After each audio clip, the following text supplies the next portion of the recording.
কি পূজা, পছন্দ হয়েছে?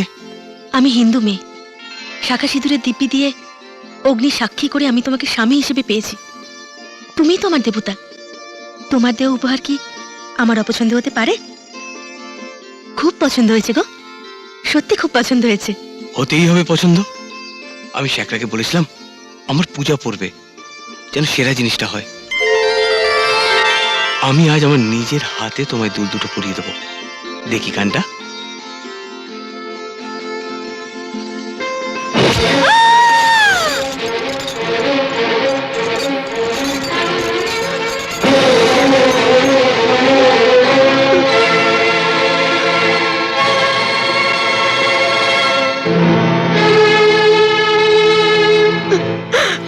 রক্ত!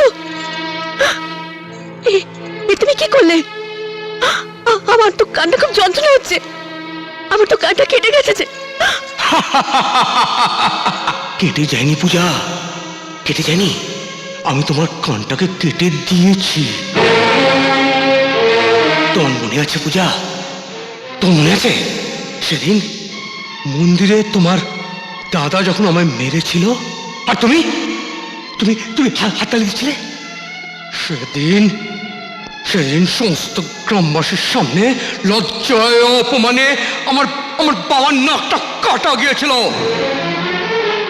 আজ আজ আমি তোমার কানটাকে কেটে আমার বাবার সেদিনের অপমানের প্রতিশোধ নেওয়া শুরু করলাম। বাহ বাহ বাহ বাহ! এই নাহলে আমার ছেলে। পূজার চিৎকার শুনে এ ঘরে না এলে আমি তো এই মনোরম দৃশ্য দেখতেই পারতাম না। এখন বুঝতে পারছি তুই হচ্ছিস আমার যোগ্য উত্তরসূরি। সে তো বটেই কর্তা। না মানে বলছিলাম আমরা গাছি আমরাই হবে, ল্যাংড়া তো আর হবে না। আয় চল।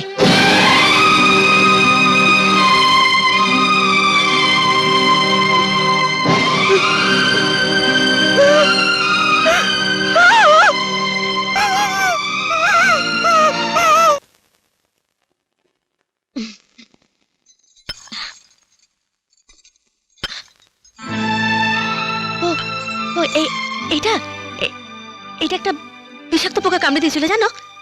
ওই জন্য এটাতে ব্যান্ডেড আর ওষুধ লাগিয়ে রেখেছি। তোমরা খাও, আমি রান্নাঘর থেকে এক্ষুনি আসছি। নে শুরু কর।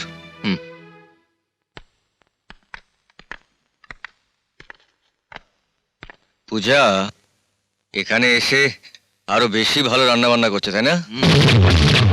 মাংসটা ফাটাফাটি হয়েছে, দারুণ। দাদা আর একটু দাও না। নিবি? নে না। পূজা এখানে এসে একেবারে গিন্নি হয়ে গেছে। এখানে খুব সুখেই আছে। কিরে আর কিছু নিবি তুই? না। বোনকে দেখার নাম করে এরা তো ভিখিরির মতো খেয়েই যাচ্ছে। কিরে অপু? হ্যাঁ, আমিও তো তাই দেখছি। অবশ্য হবে নাই বা কেন? যা সম্পত্তি ছিল সব পূজাকে দিয়ে তোরা সত্যি ভিখিরি হয়ে গেছে। ছেড়ে দাও বাবা, খেতে দাও। কত খাবারই তো আমাদের নষ্ট হয়ে যায়, কুকুরকে দিয়ে দিই। তা কুকুরের বদলে মানুষরাই খাক। সে খাক, তবে একটা কথা তুই শুনে রাখ অপু, শুধু শুধু আমি তোর শালাদের খাওয়াতে পারবো না। আমার বাড়িতে ওরকম চব্যচস্য করে খেতে গেলে কাজ করতে হবে।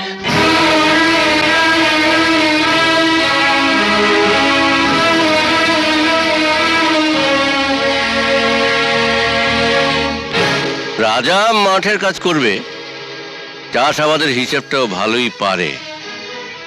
রাকেশকে গোয়াল আর পোল্ট্রি দেখার দায়িত্বটা দিয়ে দে। দেখিস আবার ডিম চুরি করে বিক্রি টিক্রি করে না বসে।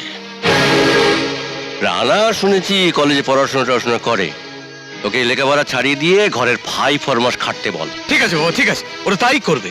কিন্তু তা বলে তুমি ওদের খাবারের খোঁটা দিও না। কতই বা খাবে ওরা?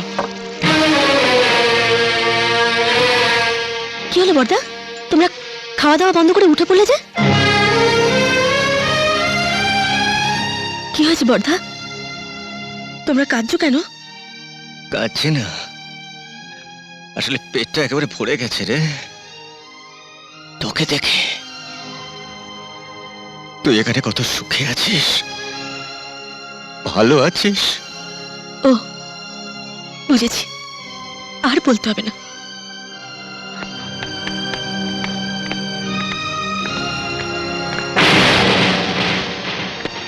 বর্দা,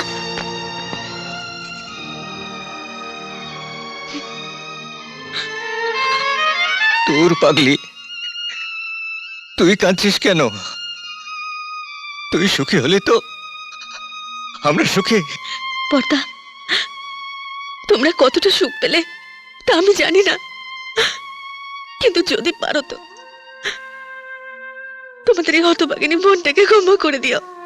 আর হ্যাঁ, নিশ্চয় পথে ঘাটে ঘুরে বেড়ালেও কোনোদিন এই বাড়িতে আসবে না, কোনোদিন না।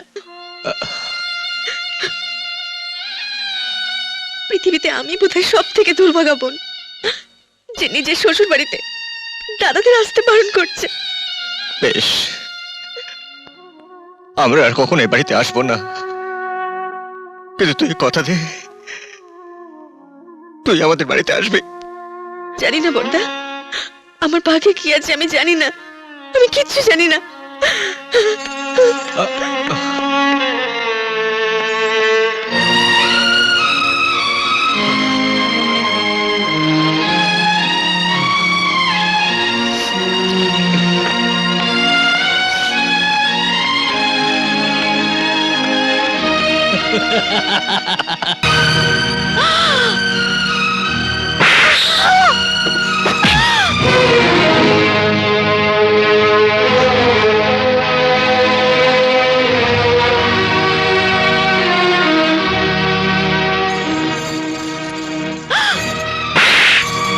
হারামজাদি, বড্ড বাড় বেড়েছিস তাই না?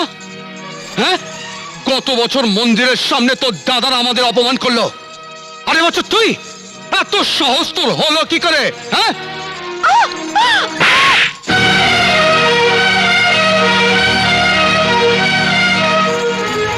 এই এই, তুই চুপ করে আছিস কেন? চুপ করে আছিস কেন? হ্যাঁ, আজ তোকে আমি মেরেই ফেলবো। থামলে কেন? মারো, আরো মারো। আমাকে মেরে ফেললেও আমি দাদাদের অপমান করতে কিছুতেই দেব না, কিছুতেই না। তোমরা তোমাকে যথেষ্ট কষ্ট দিচ্ছ, কাজের লোকের মতো খাটাচ্ছ। আমি সব মুখ বুঝে সহ্য করছি। কেন জানো? কারণ কারণ আমি এই বাড়ির বউ বলে, বউ হিসেবে দাদাদের এসব কথা বলে আমি যেমন তোমাকে অপমান করতে চাই না, তেমন আমার দাদারা অপমানিত হোক আমি সেটাও চাই না। আর আর তারপরেও যদি তোমার আমাকে মারতে ইচ্ছে করে তাহলে মারো, মারো না আমাকে, মারো না। মার তো তোমাকে খেতেই হবে বৌমা, আজ না হয় কাল। মন্দিরের কাজটা কিন্তু তুমি ঠিক করনি বৌমা। দুদিন পরে এ বংশের উত্তরাধিকার আসবে, এখন থেকে তোমাকে শুধু এ বাড়ির কথাই ভাবতে হবে। যদি অন্যরকম কিছু ভাবো তাহলে আমাদের ভাবনাটাও সাংঘাতিক হবে বৌমা। বিমান নিশানা ব্যর্থ হলেও আমার নিশানা কিন্তু চমৎকার। চলে আয় অপু।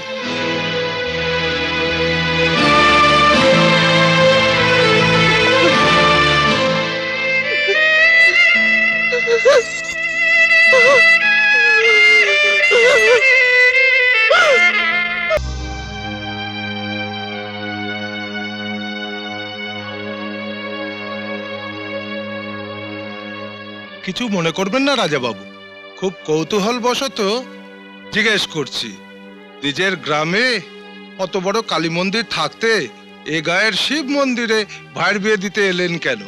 শুধু তাই নয়, বাড়িতে বিয়ে না দিয়ে তুমি এই মন্দিরেই বা বিয়ে দিচ্ছ কেন? সব কেনর উত্তর সময় না আসলে দিতে নেই। আর রাকেশের বিয়ে এত দূরে এসে শিব মন্দিরে কেন দিচ্ছি সেটা সময় আসলে জানতে পারবে। আপনারা এ গায়ের গণ্যমান্য মানুষ, আপনারা গিয়ে আমার বোনকে আশীর্বাদ না করলে আমার বোন যে সুখী হবে না কর্তা। বুঝলাম, কিন্তু তোমাকে আগে এ গায়ে কখনো দেখিনি। আসলে আমি তো শহরে কাজ করি, তাই চলো যাবো না, চলো বলছে। ছাড়ো বলছি, ছাড়ো, আমি যাবো না। যেতে তোমাকে হবেই। জিদ করো না বৌমা, উনি যখন অত করে বলছেন তখন আমাদের উচিত ওনার সাথে একবার মন্দিরে যাওয়া। না বাবা, আজ আমার ভাইয়ের বিয়ে হচ্ছে, আমি আপনাদের কাছে যেতে চাইছিলাম, আপনারা আমাকে যেতে দেননি, তাই আমি আপনাদের কথায় কোথাও যাব না। বৌমা, তুমি কিন্তু আমার ইচ্ছের দামটা দিচ্ছ না। আমি যখন বলছি তখন তোমাকে যেতেই হবে। আর তাছাড়া একটিবার ভেবে দেখুন বৌদিমণি, আপনি আমার বোনের বিয়েতে গিয়ে আশীর্বাদ না করলে আমার বোন যে সুখী হবে না। বাবা, জানি না আমার দাদারা আপনার প্রতি কতটা অন্যায় করেছে, কিন্তু দাদাদের বুক থেকে আমাকে কেড়ে নিয়ে আপনি যে অন্যায়ের আগুন আজ জ্বালালেন, একদিন না একদিন এই আগুনে আপনাকে পুড়ে মরতে হবে। থামো! আমি তোমাকে তোমার দাদাদের কাছ থেকে আলাদা করিনি, করেছে উপরওয়ালা। ভগবান যা করেন তা মঙ্গলের জন্যই করেন। ভগবানের যদি সত্যি সেই ইচ্ছে থাকতো তাহলে আমাদের হাজার আপত্তি থাকা সত্ত্বেও তিনি তোমাকে তোমার দাদাদের কাছে পৌঁছে দিতেন। হ্যাঁ গো, আমরা অপেক্ষা করছি কেন? পাত্র পাত্রী যখন রেডি তখন বিয়েটা শুরু করে দেওয়া যাক। দাঁড়াও দাঁড়াও, এত তারা কিসের?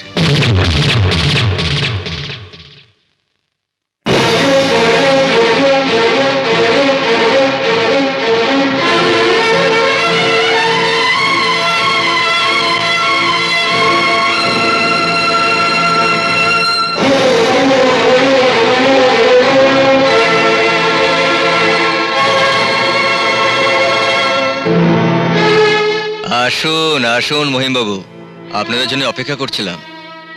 ঠাকুমশাই, এবার বিয়ের কাজ শুরু করুন। দাদা, আয় পূজা, তোকে দেওয়া কথা রাখতে আজ আমি তোর সামনে দাঁড়িয়ে ওদের বিয়ে দেবো। আয়। কিন্তু এক ভদ্রলোক যে বললেন তার বোনের বিয়ে। আমার ভাইয়ের বিয়েতে আপনি পূজাকে আসতে দেবেন না বলেছিলেন, কিন্তু ভগবানের ইচ্ছে আজ আপনারা এখানে সকলে উপস্থিত হয়েছেন। রাজ পরিবারের ছেলে হয়ে আপনি মিথ্যে কথা বললেন রাজা বাবু। কুরুক্ষেত্রে যুদ্ধ জেতার জন্যে সত্যবাদী রাজা যুধিষ্ঠির মিথ্যের আশ্রয় নিয়ে বলেছিলেন, অশ্বত্থামা হত ইতি গজ।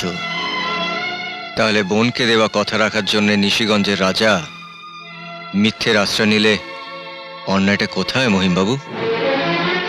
আসুন, নববধূকে আশীর্বাদ করুন, আসুন।